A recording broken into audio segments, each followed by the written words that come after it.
आज आपको cement test देना है।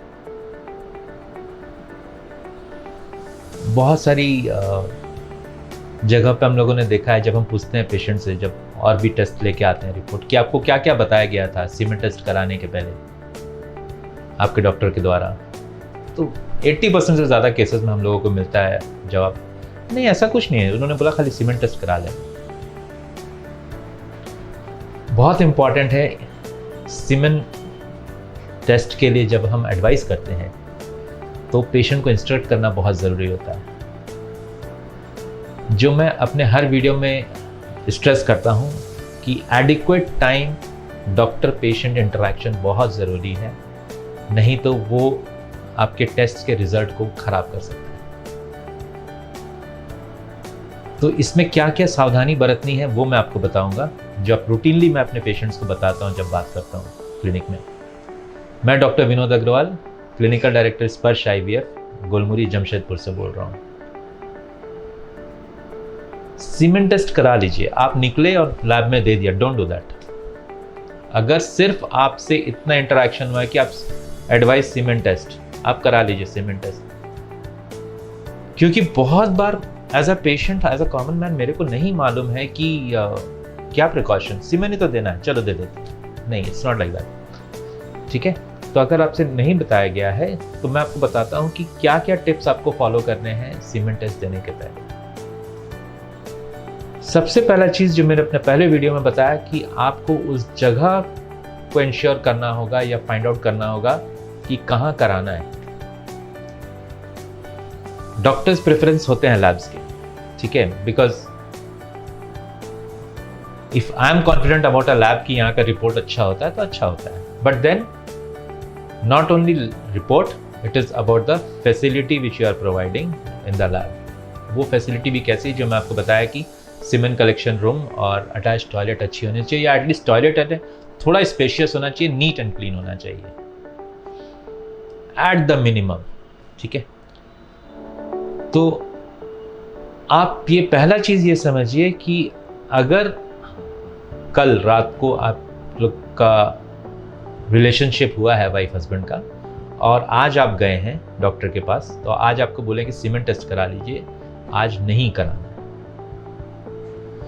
मिनिमम 3 डेज का गैप, मैक्सिमम 5 to 6 डेज का गैप होना चाहिए। क्यों होना चाहिए? क्योंकि जो वॉल्यूम होगा ना, अगर सपोज लगातार 2 दिन आप लोग साथ में रह रहे हैं, 3 दिन, और आज भी आपको देना है, आपको लगा सीमेंट टेस्ट बोले ना आज देना होगा, नहीं देना है आज। बिकॉज क्या होगा, 3 दिन लगातार जब आप रिलेशनशिप बना रहे हैं तो सीमेंट वॉल्यूम काफी कम हो गया आपके बॉडी में, अब उसको बनने में टाइम लगेगा, तो जो वॉल्यूम आएगा वो कम आएगा, तो रिपोर्ट होगा कि यहां से तो हम नहीं, एज अ क्लिनिशियन हम, या फिर जो हमें एग्जामिन कर रहा, हमारा एम्ब्रोलॉजिस्ट या सेमेनोलॉजिस्ट, वो जो एग्जामिन कर रहा है उसको तो जितना सीमेंट मिलेगा वो वॉल्यूम लिख देगा कि इतना 0.5 ml। वो जब रिपोर्ट आएगा हमारे पास, आपके डॉक्टर के पास, तब उसमें 0.5 ml लिखा होगा, तो हमको क्या लगेगा, वॉल्यूम तो कम है, या फिर 0.3 ml। वहां क्या प्रॉब्लम हुआ कि हमने पेशेंट को ये चीज बोला ही नहीं कि आपको गैप लेके जाइएगा, कितने दिन का गैप है। बहुत बार लैब्स में पूछते भी नहीं है कितने दिन का गैप है बहुत सी जगह पे। तो ये जो चीज़ है ये आपको पता होना चाहिए कि अगर जितना कम गैप रहेगा, वॉल्यूम कम होने के चांसेस बढ़ जाते हैं, तो उससे आपका रिपोर्ट गड़बड़ा जाएगा। सो पहला प्रिकॉशन कि जो गैप है कम से कम 3 दिन, 5 से 6 दिन मैक्सिमम, उससे ज़्यादा नहीं। बहुत ज़्यादा गैप होगा तो वॉल्यूम भी अच्छा आएगा, रिपोर्ट बहुत अच्छा आएगा, ये फॉल्स इंप्रेशन में मत रहिएगा कभी भी। फॉल्स इंप्रेशन है ये, जितना ज़्यादा गैप होगा उतना खराब रिपोर्ट आएगा। भले वॉल्यूम बढ़ जाएगा आपका, लेकिन जो क्वालिटी ऑफ स्पर्म्स है ना वो खराब हो जाती है, बिकॉज मिलियंस ऑफ स्पर्म्स होती हैं और सबका लाइफ साइकिल है, इतने दिन में वो मर जाएगा। तो आप इमेजिन करो हर रोज कितने मर रहे हैं, और फिर वो जमा हो जाएगा इतना मरा हुआ, तो उसमें क्या होगा, सबसे पहला चीज़ जो हम लोगों को दिखेगा वो है कि मरे हुए स्पर्म्स ज़्यादा दिख रहे हैं, तो रिपोर्ट आएगा कि मरा हुआ स्पर्म ज़्यादा है। तो सामने आपका जो ट्रीटिंग डॉक्टर रहेगा उसको लगेगा नहीं, इसमें तो गड़बड़ है, मरा हुआ स्पर्म ज़्यादा है।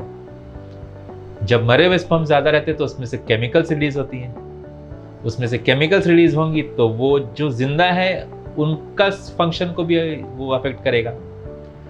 तो फंक्शन मतलब उसका जो मूव करने का जो एबिलिटी है वो भी कम हो जाती है। तो आपको लगेगा अरे, क्योंकि रिपोर्ट तो वही करेगा वो कि इसमें मूव भी कम कर रहा है, तो आपको लगेगा मूवमेंट में भी प्रॉब्लम है। तो ड्यूरेशन जो होती है ना, एब्स्टिनेंस जिसको हम लोग बोलते हैं, जो गैप मैं बोल रहा हूँ वो है एब्स्टिनेंस।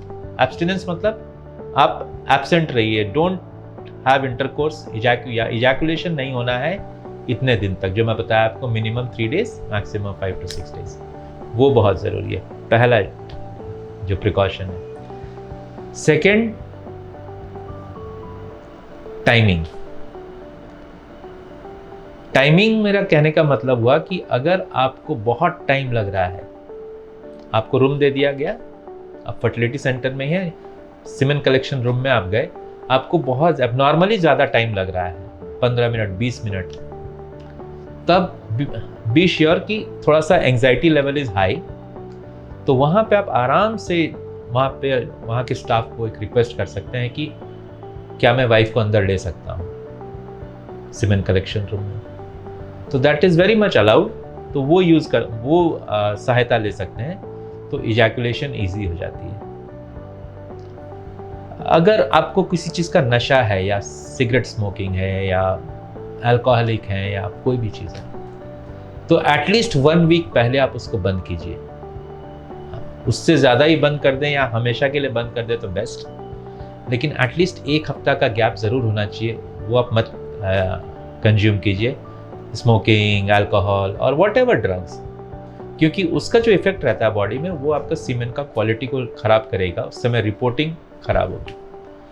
रिपोर्ट तो वही होगा जो दिखेगा, जो देख रहा है लैब में, उसको नहीं मालूम है कि आपने कल शराब पिया था या 4 दिन से आप पी रहे हैं बहुत ज़्यादा या कुछ है। इतना डिटेल हिस्ट्री कहीं नहीं लेता कोई। तो ये आपको तीसरी सावधानी बरतनी पड़ेगी। चौथा है कि कोई भी केमिकल वगैरह को एक्सपोज ना हो। अगर आपका ऑक्यूपेशन वैसा है तो उस जो एनवायरनमेंट है, जैसे मैं बताया आपको एक्सेसिव हीट है, तो वहाँ पे आपको कम से कम 1-1.5 महीना आपको अवॉइड करना पड़ेगा सीमेन टेस्ट देने के पहले। सपोज आपने पहला टेस्ट दिया, उसमें खराबी आई, तो दूसरा बार जब टेस्ट करने बोलते हैं और आपका occupation is related to excess heat exposure है बहुत ज़्यादा, आपका काम ही वैसा है, तो फिर आपको वो हीट एक्सपोजर वाला पार्ट जो है वो थोड़ा सा लंबा ड्यूरेशन के लिए आपको अवॉइड करना होगा। क्योंकि अगर वो रहेगा बहुत शॉर्ट ड्यूरेशन का तो वो इफेक्ट बहुत ज़्यादा चेंज नहीं करेगा। तो टेम्परेचर बहुत इंपॉर्टेंट होती है, कहाँ काम कर रहे हैं आप। जो आपको सेंटर में जब जाते हैं आप सीमेन देने के लिए, तो आपको जो कलेक्शन के लिए बॉटल दिया जाता है वो बहुत इंपॉर्टेंट है। जो मैं आपको अपने पहले वीडियो में बता रहा था कि एक नॉर्मल सेंटर में जाएंगे तो आपको ये इस तरह का मिलेगा, मैक्स टू मैक्स। ये बहुत स्टैंडर्ड लैब का है, तो इसीलिए आपको इतना बड़ा ये दिख रहा है, ठीक है। और इसकी ये ओपनिंग आप देखिए, दिस इज 1.5 इंच। मैं जो आपको बोला था कि 1.5 इंच से ज़्यादा नहीं है इसका ओपनिंग। आप इमेजिन कीजिए इजैकुलेशन के वक्त इसी में आपको इजैकुलेट करना है, कंट्रोल कितना रहेगा, ठीक है। सो स्पिल आउट हो जाता है, सीमेन जो है स्पिल आउट हो जाता है। तो स्पिल आउट होने की सिचुएशन में क्या होती है कि शुरू का बाहर गिर गया, बाद में अगर इसमें गिरा तो मैं आपको बताता हूँ कि जो शुरू का इजैकुलेट रहता है ना, शुरू में सीमेन पहला 1-2 ड्रॉप निकलता है, उसमें रिचेस्ट कॉन्सेंट्रेशन होता है स्पर्म्स का, सबसे ज़्यादा स्पर्म्स उसी में होते हैं। नहीं तो लोगों को लगता है शुरू में थोड़ा सा पानी से कुछ निकला तो उसके बाद तो मेन ये है, नहीं। द वन जिसमें शुरू में निकला वो उसमें रिचेस्ट कॉन्सेंट्रेशन स्पर्म का। तो इस तरह के बॉटल IVF सेंटर्स या फर्टिलिटी सेंटर्स में नहीं दिए जाते हैं, इसको हम मना करते हैं, नहीं करते। ये दोनों का डिफरेंस देखिए अब आप, मोर देन डबल, ठीक है। साइज देखिए, तो इसको जब हम खोलते हैं ना, आप इसको खोलो, देखो कितना चौड़ा है ये। तो ये सीमेन कलेक्शन जार है। इवन कुछ सेंटर्स इससे भी बढ़ा देते हैं ओपनिंग वाला बॉटल जो होता है। वाइड माउथ बॉटल बहुत ज़रूरी है, तो ये जब आपको बॉटल दिया जाता है, अगर आपको ये बॉटल दिया गया है कलेक्शन के लिए, आप प्लीज़ वहाँ के स्टाफ को बोलिए sir this is not possible, इसमें नहीं हो पाएगा, ये नहीं है सीमेंट कलेक्शन जार, आप मेरे को सीमेंट कलेक्शन जार दीजिए जो ऐसा होता है वाइड माउथ, नीचे से टेपरिंग है, ऊपर चौड़ा है, इजीली ओपनेबल है। ये देखिए एक टर्न है इसमें, बस खोला खुल गया, राइट, लगा दिए। इसमें क्या है 1 2 3, तो ये जब तक आप खोलेंगे तब तक इजैकुलेशन हो जाएगा। बट दोनों केसेस में हम लोग ये पहले से एडवाइस करके रखते हैं कि इसको जब आप प्रोसेस शुरू करेंगे मास्टरबेटिंग का, इसको खोल लीजिएगा, खोल के रखिएगा, बिकॉज वो तो उस समय तो खोलने का टाइम रहेगा नहीं, तो वो बहुत ज़रूरी है खोल के रखने के लिए, ठीक है। तो ये प्रिकॉशन भी बहुत ज़रूरी है कि कहाँ पे आप कौन सा बॉटल दिया गया है आपको, वाइड माउथ बॉटल होना चाहिए। जब आप दे देंगे सीमेंट तो फिर आप वहाँ के स्टाफ को पूछ लीजिए कहाँ रखना है, वो दे के आप अपना हैंड वॉश वगैरह करके आराम से घर जा सकते हैं। रिपोर्ट्स जब आप पूछ लीजिएगा कब मिलेंगी, रिपोर्ट्स लेके आप दिखा देंगे। तो मैं अपने नेक्स्ट वीडियो में आपको सीमेंट टेस्ट के बारे में और भी महत्वपूर्ण जानकारी दूंगा। तो keep watching my video, I will see you in my next video.